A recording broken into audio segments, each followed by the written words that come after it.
تزفنت النقاقحتي حسابات دراسي عوت للجالم تراخي عوت للجالم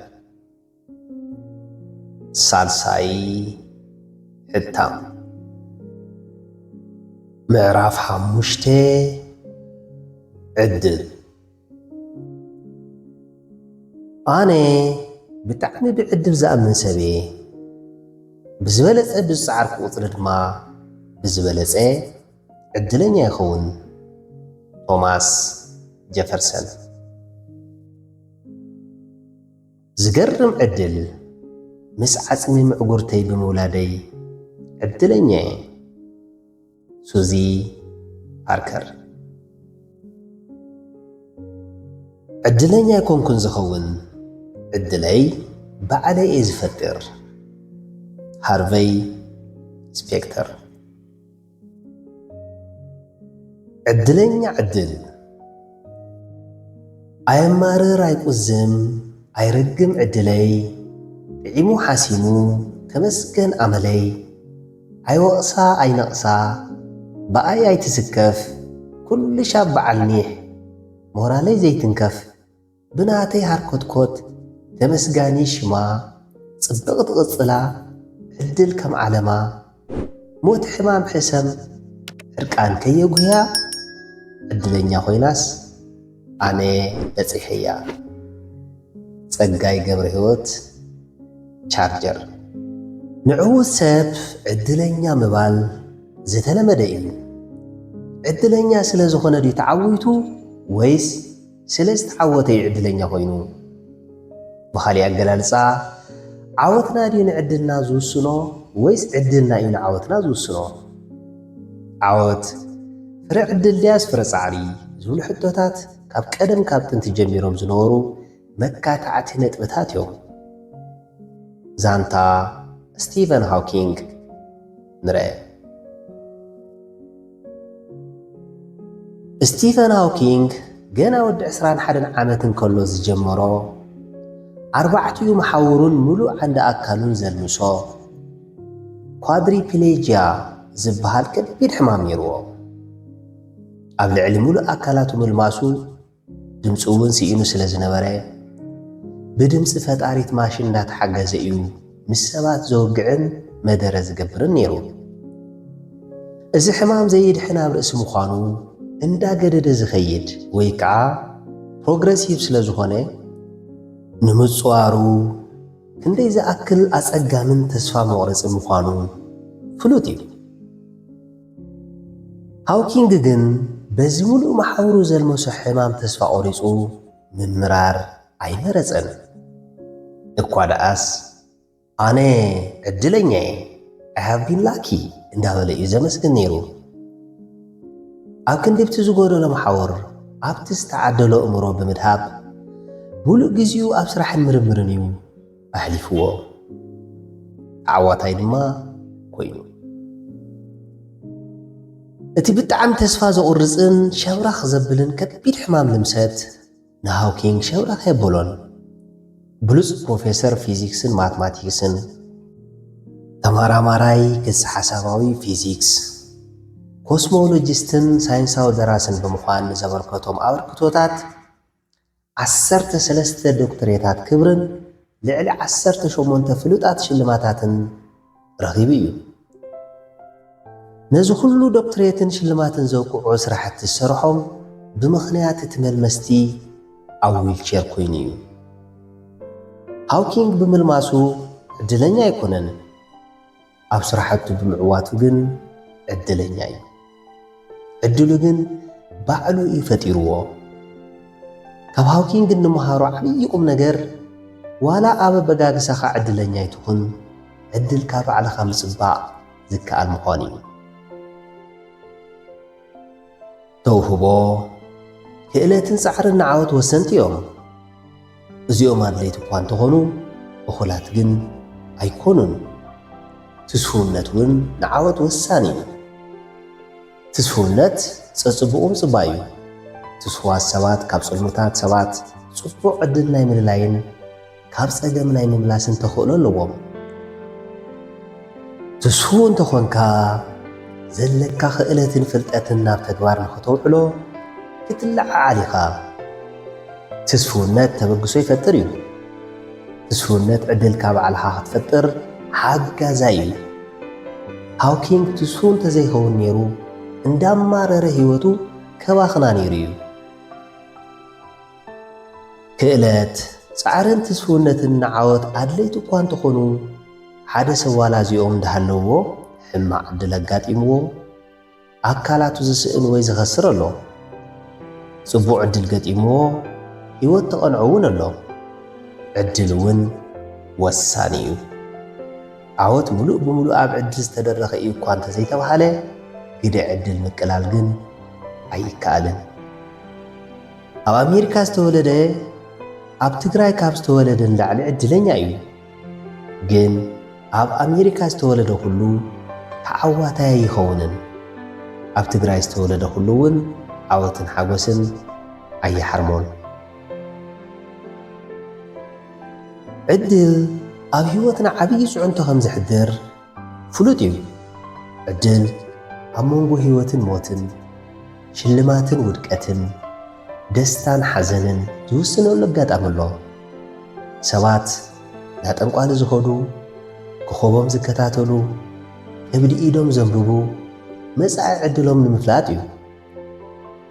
መጻኢ ዕድልካ ምጥንቋል ኣይከኣልን፣ ግን ዕድል ምኽሓድ እውን ኣይከኣልን።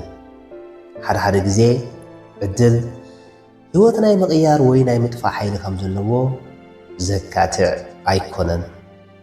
እቲ ዘካትዕ ዕድል ባዕልኻ ዲኻ ትፈጥሮ ወይስ ካብ ቁፅርካ ወፃእ ብዝኾነ ሓይሊ ዝፍጠር እዩ? ህይወትካ ባዕልኻ ዲኻ ትውስና ወይስ ብዕድል እያ ትውሰን ዝብል እዩ። እቲ ፍሉጥ ግሪካዊ ፈላስፋ ኣሪስቶትል ኣብ 350 ቅድሚ ልደተ ክርስቶስ ዘጽንዖ ንፍልስፍና ምዕራባውያን መሰረት ዝኾነ ሓደ መሰረታዊ መትከል ኣሎ።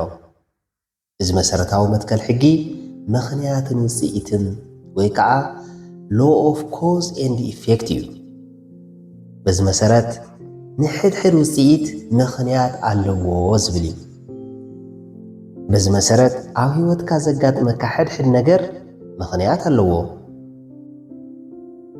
በዚ ሕጊ እዚ መሰረት ዓወትን ውድቀትን ኣጋጣሚ ከይኮኑስ ናይ ምኽንያት ውጽኢት እዮም።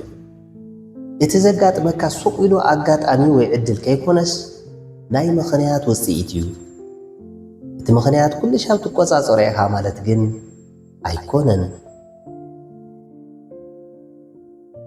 ሰባት ዕድለኛ ወይ ዘይዕድለኛ ኮይኖም ክፍጠሩ ይኽእሉ እዮም። እዚ ሎተሪ ህይወት ይበሃል። ዕድለኛ ኮይኖም ስለ ዝተፈጠሩ ወይ ስለ ዘይተፈጠሩ ግን ከምኡ ኮይኖም ይነብሩ እዮም ማለት ኣይኮነን። ሓደ ካብ ሃፋት ወለዱ ብውርሲ ብዙሕ ሃፍቲ ዝረኸበ ሰብ ደሓር ብስንፍና ድኻ ክኸውን ይኽእል እዩ።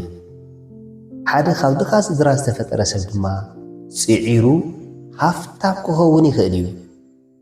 ሃፍቲ ከም መግለፂ ዕድል እንተወሲድናዮ እቲ ወዲ ሃፍታም ዕድለኛ ኮይኑ ተፈጢሩ ደሓር ዕድሉ ባዕሉ ዘሕመቐ እዩ። እቲ ወዲ ድኻ ድማ ዕድሉ ሕማቕ ኮይኑ ተወሊዱ ደሓር ዕድሉ ባዕሉ ዘጸበቐ እዩ። ስለዚ ተወሳኒ ዕድል ከይኮነስ ጻዕርን ልቦናን እዩ ማለት እዩ። ዋላ ዕድለኛ ኾንካ ተፈጢርካ ዕድለኛ ኾንካ ንኽትቅጽል ጻዕርን ጥበብን ይሓትት። ኩሉ ነገር ኣብ ቁፅፅርካ እዩ ማለት ግን ኣይኮነን። ኣበይ ተወሊድካ፣ ካብ መን ተወሊድካ፣ መዓዝ ተወሊድካ፣ እንታይ ዓይነት ሕብሪ ሒዝካ ተወሊድካ ንስኻ ክትቆጻጸሮ ዘይትኽእል ናይ ዕድል ጉዳይ እዩ። ሎም መዓንቲ እንታይ ትገብር ኣለኻ ግን ኣብ ቁፅፅርካ ዘሎ ጉዳይ እዩ።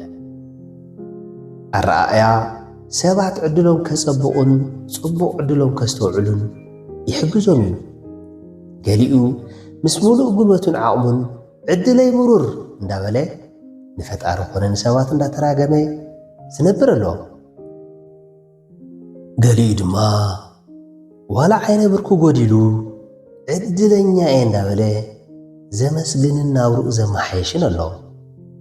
ከም ሃውኪንግ ኣብቲ ዝጎደሎ ከይኮነስ ኣብቲ ዝተዓደሎ ብምድሃብ ዓወት ዝጎናጸፍ ኣሎ። እቲ ሙሉእ ጥዕናን ሞያን ሒዙ ዕድለይ ክሓምቕ እንዳበለ ዘማርር ብሕማቕ ኣረኣያ ዝተዓብለለ እዩ። እቲ ከቢድ ኣካላዊ ጉድለት እንዳሃለዎ ኣብ ክንዲ እቲ ዝጎደሎ እቲ ዘለዎ እንዳረኣየ ዕድለኛ እየ ዝብል ድማ ብሰናይ ኣረኣያ ዝተዓብለለ እዩ። መቸም ምጉዳል ኣካል ዕድለኛ ነጥከውን ኣይኽእልን፣ ሕማቕ ኣጋጣሚ እዩ። ግን ሙሉእ ኣካል ሃሊካ ዕድለይ ምሩር እንዳበልካ ጉልበትካ ብምብኻን ድማ ካብኡ ዝሓመቐ እዩ። እቲ ዓብዪ ፈላላዩ ድማ እቲ ጉድለት ኣካል ብሕማቕ ዕድል ዝመፀ ክኸውን ይኽእል እዩ። እቲ ዕድለይ ምሩር እንዳበልካ ህይወትካ ምብኻን ግን ብምርጫ ዝመጽእ እዩ። ምኽንያቱ ብጻዕርን ብጥበብን ዕድልካ ምጽባቕ ወይ ምምሕያሽ ይከኣል እዩ። ሪቻርድ ዋይዝማን ዝተባሃለ ሳይኮሎጂስት ኣብ ውሽጢ 10 ዓመት ዝተኻየደ ሓደ መጽናዕቲ መሰረት ገይሩ ከም ዝሓበሮ ሰባት ብዙሕ ግዜ ዕድሎም ዘጸብቑን ዘሕምቑን ባዕሎም ከም ዝኾኑ እዩ። ዋይዝማን ንዕድለኛታትን ዘይዕድለኛታትን ሓደ ጋዜጣ ሂቡ ኣብቲ ጋዜጣ ክንደይ ፎቶግራፍ ከም ዘለዉ ይሓቶም እሞ እቶም ዕድለኛታት ቀልጢፎም ከም ዝመለሱ እቶም ዘይዕድለኛታት ግና ብዙሕ ደቓይቕ ከም ዝወሰደሎም ይገልጽ። ኣብቲ ጋዜጣ ኣብ ካልኣይ ገጽ ምንባብ ኣቋርጽ ኣብዚ ጋዜጣ ዘለዉ ስእልታት 43 እዮም ዝብል ብዓብዪ ተጻሓፈ ነይርዎ እዩ። ይኹን እምበር ነዚ ቀልጢፎም ከስተውዕልዎ ዝኸኣሉ እቶም ዕድለኛታት እዮም። እቶም ዘይዕድለኛታት ነዚ ብዓብዪ ዝተጻሓፈ ሓበሬታ ንምርኣይ ዝበዝሐ ግዜ ከም ዝወሰደሎም እዩ ዝገልጽ። ስለዚ ዕድል ሙሉእ ብምሉእ ካብ ቁፅር ካወፃእ ዝኾነ ነጠባ ኸይኮነስ ብኣመዛኒኡ ክትቆፃፀሮን ከተመሓየሾን እትኽእል ኩነታት እዩ። ዋይዝማን ዕድለኛታት ዕድሎም ዘጸብቑሎም 4 ሜላታት ዝበሎም ተመልከት። 1 ዕድለኛታት ጽቡቕ ዕድል ዝፈጥሩ ኩነታት ናይ ምልላይን ናይ ምፍጣርን ተኽእሎ ኣለዎም። ሓደ ግዜ እቲ ብኢድካ ዘሎ ወርቂ ምርኣይ ኣብይካ ማዕዶ ማዕዶ ትጥምት ኢኻ። ኣብ ኢድ ዘሎ ወርቂ ዳርጋ ጨርቂ ከም ዝበሃል ዕድለኛታት ኣብ ኢዶም ዘሎ ወርቂ ኣብ ምልላይ ንፉዓት እዮም። 2 ዕድለኛታት ንልቦም ብምድማፅ ዕድለኛ ውሳነ ናይ ምውሳን ተኽእሎ ኣለዎም። ሓደ ግዜ ዋላ ብምኽንያትን መርትዖን ከተረጋግጾ ዘይትኽእል ሓቂ ውሽጢኻ ይነግረካ እዩ። እዚ ዳሚፅካ ናብ ረብሓ ናይ ምቕያር ወይ ካብ ጉድኣት ናይ ምድሓን ተኽእሎ ግና ካብ ሰብ ናብ ሰብ ይፈላለዩ። ዕድለኛታት ኣብዚ ንፉዓት እዮም ይብለና ዋይዝማን። 3 ዕድለኛታት ብሰናይ ትጽቢት ከም ዝተተንበይዎ ናይ ምርካብ ክእለት ኣለዎም። ገለገሊኡ ከክፉኡ ጥራይ ዝምነን ዝረኣዮን ኣሎ፣ ገለገሊኡ ድማ ጽቡቕ ዝሓስብን ዝጽበን ኣሎ። እቲ ቀዳማይ ዓይነት ትስፉ፣ እቲ ካልኣይ ድማ ጽሙት ክበሃል ይኽእል። ዕድለኛታት ትስፉዋት እዮም፣ ከም ዝተተስፈዎ ናይ ምርካብ ክእለት ድማ ኣለዎም። 4 ዕድለኛታት ተመላሳይ ወይ ከዓ ሬዚልየንት ኣረኣእያን ተኽእሎን ኣለዎም። መቸም ኣብዚ ዓለም ክትነብር ከለኻ ሕማቕን ጽቡቕን ሓጎስን ሓዘንን ከጋጥመካ ግድን እዩ። በቲ ዘጋጠመካ ሕማቕ ነገር ሸብረኺልካ ወዲቕካ ኣብ ምጥራፍን ቀልጢፍካ ኣብ ምምላስን ግን ሰባት ይፈላለዩ እዮም። ዕድለኛታት ካብ ፀገም ቀልጢፎም ናይ ምምላስ ተኽእሎ ወይ ከዓ ሬዚልየንስ ኣለዎም። ከመባህላ ዋይዝማን ዕድልካ ብቐንዱ ኣባኻ ዝድረኽ እዩ ማለት እዩ። ዝኾነ ኮይኑ ዕድል ነጠባ ኢልካ ካብ ምጽባይ ዕድል ዝመሓየሽን ዝጽብቕን ኢልካ ምጥባብ ይሓይሽ። ዕድል ዝመሓየሽ ኢልካ እንተኣሚንካ ክተመሓይሽ ክትጽዕር ኢኻ። ክተመሓይሽ እንተጽዕርካ ድማ እንተኾነ ተመሓይሽ እንተዘይኮይኑ እውን ምፍታንካ ምህሮ ክብህካ እዩ። ናይ ግዜ ጉዳይ እምበር ከይተሓለልካ ክሳብ ጸዓርካ ድማ ምዕዋትካ ኣይተርፈካን። ዕድል ዘይልወጥ ኢልካ እንተሓሲብካ ግን ኢድካን እግርኻን ኣጣሚርካ ኮፍ ክትብል ኢኻ። ጽቡቕ ዕድል ክትረክብ እንዳተጸበኻ ክትነብር ኢኻ። ካብዚ እንታይ ይርከብ? ገለገለ ሰባት ንዕውት ሰብ ዕድለኛ እዩ ይብልዎ። መብዛሕትኦም ዕውታት ድማ እዚ ዕድለኛ ዝብል ዘረባ ኣይፈትዎን። ዕድሎም ባዕሎም ከም ዝፈጠሩ ስለ ዝኣምኑ። ብርግጽ ብድሕሪት ዕድለኛ ዝበሃል ሰብ ዘሎ ጻዕርን ዓቐብ ቁልቁልን ተጽኒዕኻዮ እቲ ዕድለኛ ዝብል ትርጉም ኣይትረኽበሉን። ንኣብነት ኤለን ማስክ ዝተባሃለ ኣብ 2019 ዓ.ም ፈረንጂ 22.3 ቢልዮን ዶላር ዝተጻረየ ሃፍቲ ዝወነነ ኢንጂነር ነጋዳይን ኢንቨስተርን ሚስጥር ዕድሉ ኣብ ሰሙን 100 ሰዓት ምስርሑ ከም ዝኾነ ይንገረሉ። ንማስክ ዕድለኛ ኢኻ እንተኢልካዮ ክስሕቐካ ይኽእል እዩ። ዕድሉ ውፅኢት ጻዕሪ ምዃኑ ስለ ዝኣምን። ብራያን ትሬሲ ዕድለኛ ንምዃን ዘቐመጦም እዞም 7 ነጥብታት ድማ ተመልከት። 1 ንጹርነት ወይ ከዓ ክላሪቲ። ንጹርነት ማለት እንታይ ከም እትደሊ ብንጹር ምፍላጥ ማለት እዩ። እንታይ ከም እትደሊ ብንጹር ብዝፈለጥካ ቁጽሪ ንዕድላትካን ጽቡቕ ኣጋጣሚታትካን ንቑሕን ድልውን ኢኻ ትኸውን። ከምቲ ዘይትሪኦ ዕላማ ክትጭምት ኣይትኽእልን ዝበሃል ዘይትሪኦ ዕድል ክትረክብ እውን ኣይትኽእልን። ድሌትካን ሸቶኻን ብንጹር ኣቕምጥ። ዕድለኛ ንምዃን ክሕግዘካ እዩ። 2 ንጥፈት ወይ ከዓ ኣክቲቪቲ። እቲ ካልኣይ ደራኺ ዕድል ንጥፈት እዩ።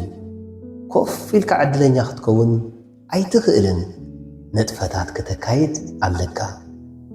ዕድለኛ ክትከውን እንተደሊኻ ኮፍ ኢልካ ምሕላም ከይኮነስ ናብ ተግባር ክትኣቱለካ። ተግባር ሕጂ። 3 ምልከት ወይ ከዓ ማስተሪ። ካሊእ ደራኺ ዕድል ንሓደ ስራሕ ወይ ሞያ ብደንቢ ምምላኽ እዩ። ፍልጠትን ክእለትን ንዓወት ብጣዕሚ ገደስቲ እዮም። ኣብቲ እትነጥፈሉ ዓውደ ስራሕ ብሉፅን ብቑዕን ፍልጠትን ክእለትን እንተሃልይካ ዕድለኛ ናይ ምዃን ዕድልካ ዝለዓለ እዩ። 4 ጻዕሪ ወይ ከዓ ሃርድወርክ። መብዛሕትኦም ዕውታት ቀልጢፎም ተሲኦም ቀልጢፎም እዮም ስራሕ ዝጅምሩ። ብዙሕ ብዝፀዓርካ ቁፅሪ ዕድለኛ እንዳኾንካ ኢኻ ትኸይድ። ፅዒርካ ከም እትዕወት ርግፀኛ ኣይትኸውንን። ከይፀዓርካ ከም ዘይትዕወት ግና ርግፀኛ ሁን። 5 ስብእና ወይ ከዓ ፐርሶናሊቲ። ሰናይ ትስውን ሕጉስን ኣረኣእያ ንዓወት ወሳኒ እዩ። ብዙሕ ግዜ ጽቡቕ ዕድል ዝፈጥሩልካ ሰባት እዮም። ሰባት ድማ ምስ ትስውን ሕጉስን ሰብ እዮም ክቀራረቡ ዝደልዩ። ተፈታዊ ብዝኾንካ ቁፅሪ ዕድልካ እንዳጸበቐ እዩ ዝኸይድ። 6 ሓቅነትን ምሉእነትን ወይ ከዓ ኦነስቲ ኤንድ ኢንቴግሪቲ። ሓቅነትን ምሉእነትን ኣብ ዕርክነት ኮነ ኣብ መሪሕነት እቶም ብጣዕሚ ኣገደስቲ ባህሪታት እዮም። ምሉእነት ወይ ከዓ ኢንቴግሪቲ ማለት እትሓስቦ እትዛረቦን እትገብሮን ሓደ ምዃን ማለት እዩ። ሓቀኝነት ድማ ብቐንዱ ዘይምሕሳው ማለት እዩ። ምሉእን ሓቀኛን እንተኮይንካ ዕድል ናብ ህይወትካ እትስሕብ ሰብ ምዃንካ ዘይተርፍ እዩ። 7 ጻዕቒ ወይ ከዓ ኢንቴንሲቲ ዕምቆት ዕላማን ጻዕቒ ስራሕን እቲ ቀንዲ ምስጢር ዓወትን ዕድልን እዩ ምባል ይከኣል። ዓሚቕ ዕላማ እንተደኣ ሃሊካ ኣብ ዕላማኻ ጽኒዕኻ ናይ ምጽዓርን ናይ ዘይምሕላልን ዕድልካ ዝለዓለ እዩ። እንተዘይተሓሊልካ ድማ ዕድልካ ምጽባቑ ኣይተርፎን። ንዓወት ልዕሊ ዕድል ክልተ ነገራት ጠቐምቲ እየን። ምጅማርን ከይቋረጽካ ምቕጻልን። ብዘይረሃጽ ዝመጽእ ዓወት ድማ የለን። ዋላ ኸንዲ ድላይካ ዕድለኛ እንተኾንካ ከይረሃጽካ ዘለቐ ዓወት ክትጎናጸፍ ኣይትኽእልን። ጻዕሪ የድልዩ ክበሃል እንከሎ ጀሚርካ ምግዳፍ ወይ ኣብ ዘይኸውን ነገር ምጽዓር ማለት ኣይኮነን። ፈለማ ሸቶኻ ትነጽር፣ ብምቕጻል ከይቋረጽካ ትጽዕር። ዋላ እንተወደቕካ እውን ካብኡ ተማሂርካ ጻዕርኻ ትቕጽል፣ ክሳብ ትዕወት ትቕጽል። ሓደ ዓወት ምስ ተጎናጸፍካ እውን ንኻሊእ ዓወት ትምርሽ። ካርላ ብራንድዋ ዝተባሃለት ጸሓፊት ሕግታት ዕድል ወይ ከዓ ላክ ሩልስ ኢላ ዘቐመጠቶም 8 ነጥብታት ተመልከት። 1 ከይተጸበኻዮም ናብ ኣእምሮኻ ዝመፁ ጠውላሕታታት ኣዳምጾም። ናብ ዘይተጸበኻዮ ጽቡቕ ዕድል ክመርሑኻ ይኽእሉ እዮም። 2 ጻዕሪ ምኽንያትን ውፅኢትን ብተግባር የርኢ እዩ። ውፅኢትን ሽልማትን ጻዕሪ ብተግባር ምስ ተስተማቕር ድማ ዕድል ባዕሉ ክመጽእ እዩ። 3 ኢድካን እግርኻን ኣጣሚርካ ዕድል ክመጸካ ኣይትጸበ። ኣብ ሕድሕድ መዓልቲ ዘሎ ኩነታት ባዕልኻ ናብ ዕድል ቀይሮ።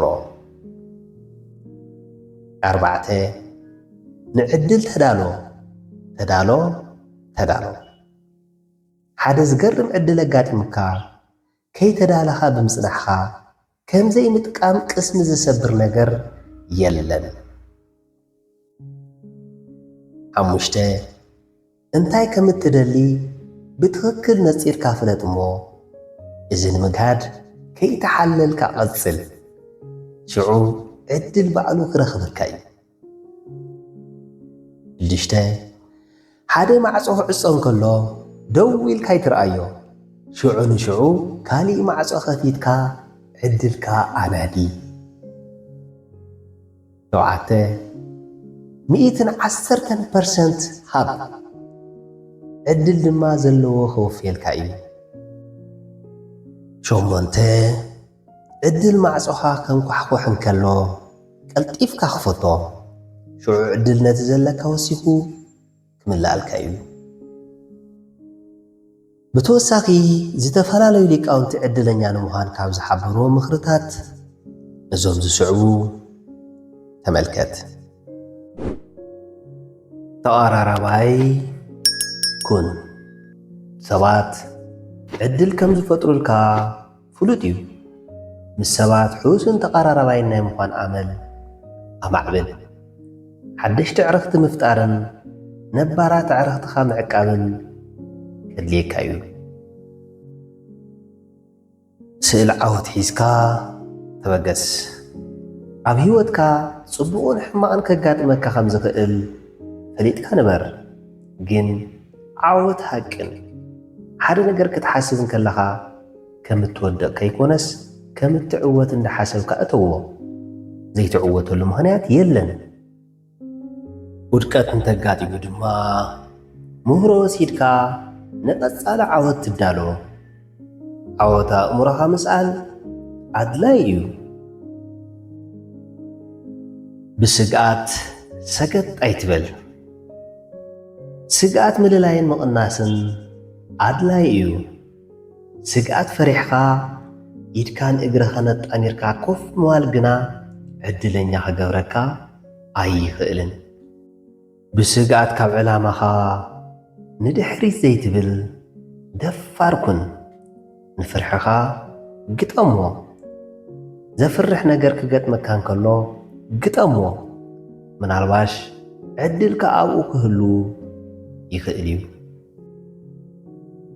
نوشتخا الدامس حنساب نمنتح بزي يقدس وشتنا زبلنا حقلو كبرها كان كله قصل سخفكف كلك خلو دما وشتخا الدامسو قال حقك هلو يخيليمو أيتعفنو عبيتو سانتات كتوسن كلخا نلبخا الدامس لبخا زبلكا بزوح غزي حقيو عدلكا فطرا سراحخان كبابخان زقرولكا عدلات هلو زيوم بقب أستوعيلكان على ليخان تطاقملهم بزبلص أدما عدلكا بصعرخان بطببكان فطرا كتعود كم تخيل أمن ولا سبات أيتخيلن يولوخا صمام هزني هيبكا شدوخان مجهد تبقس ولا تشفى زقرص أو زمسل كونتاتون إيدكا كي تهب عود تركب أب علامة خاصنيعها بمقعزيو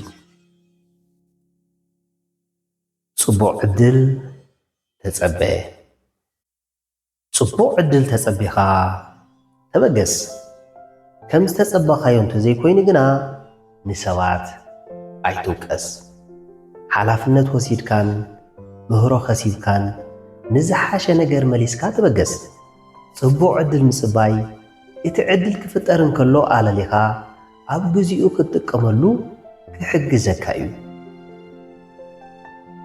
أوشتي يتحماق عدل صبوع عدل دلي حنساب حماق عدل يقاتمك أيو ግን ድማ ሓንሳብ ኣብ ውሽጢ እቲ ሕማቕ ጽቡቕ ዕድል ይርከብ እዩ ሕማቕ ዕድል ከጋጥመካ ካብዚ እንታይ ክኸስብ ይኽእል ዝብል ንርእስኻ ሓተት ገለ ከስቢ ኣይትስእነሉን ኢኻ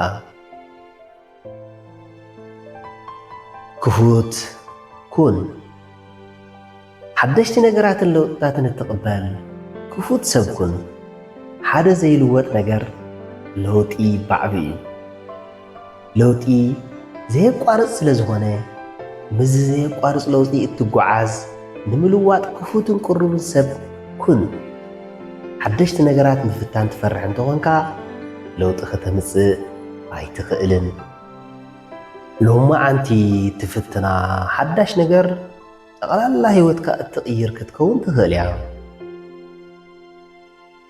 ንርእስኻ ከም ዕድለኛ ቁፀር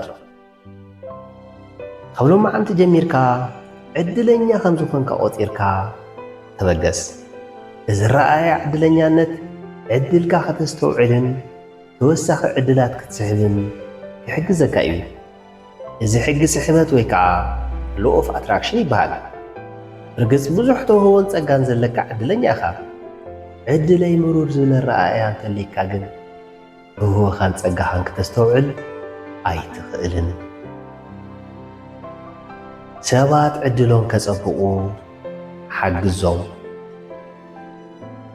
ዓወት ካልኦት ሰባት ከም ዓወትካ ቆፂርካ ተሓጎስ ሰባት ዕድሎም ከፀብቑን ናብርኦም ከመሓይሹን ሓግዞም እንተኾነ ይጠቕመካ እንተዘይጠቕመካ እውን ኣይጎድኣካን ንሰባት ክትሕግዝ እንከለኻ ዕድለኛ ከም ዝኾንካ ክስማዓካ እዩ እዚ ድማ ተወሳኺ ዕድላት ክስሕበልካ እዩ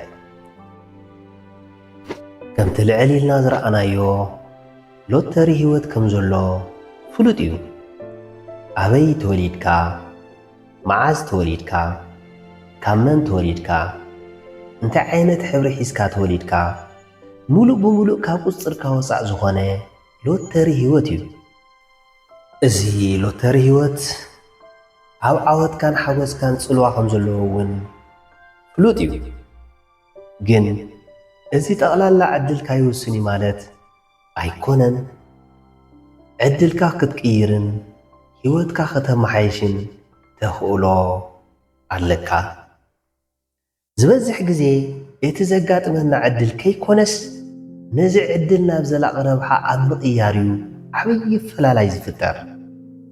ስለ ዝኾነ ዕድልካ ክተመሓይሽ ብፃዕርኻን ጥበብካን ዕድለኛ ክትከውን ትኽእል ኢኻ። እቲ ዝሓለፈ ክትቆፃፀሮ ኣይትኽእልን፣ ግን ሎማዓንቲ ዕድልካ ከይተፀብቕ ዝኽልክለካ የለን። ትስፉነት ኣነቓቓሕቲ ሓሳባት። ደራሲ ዓወት ልጃለም፣ ተራኺ ዓወት ልጃለም፣ ሳልሳይ ሕታም። ምዕራፍ 5 ዕድል